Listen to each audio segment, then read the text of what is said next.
Hello guys, in this video I will tell you how to zoom in on Capcut. So it is easy, so please watch the full video. So let's get started.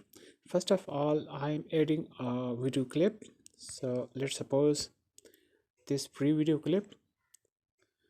Now if you want to zoom in and zoom out many times, so for this, first of all you should have to select the video layer.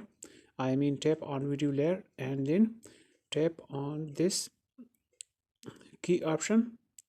Let's suppose I'm tapping on this. Now the key has added to it.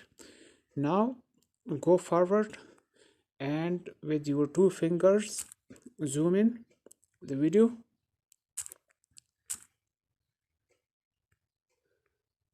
and now it automatically added the another key.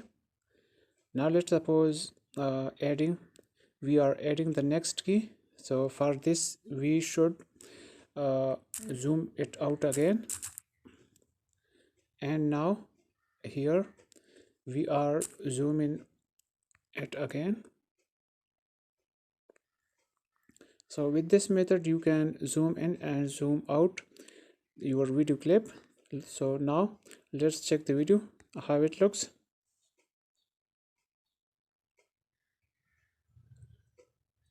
So there's the simple method. Hope you will like this method.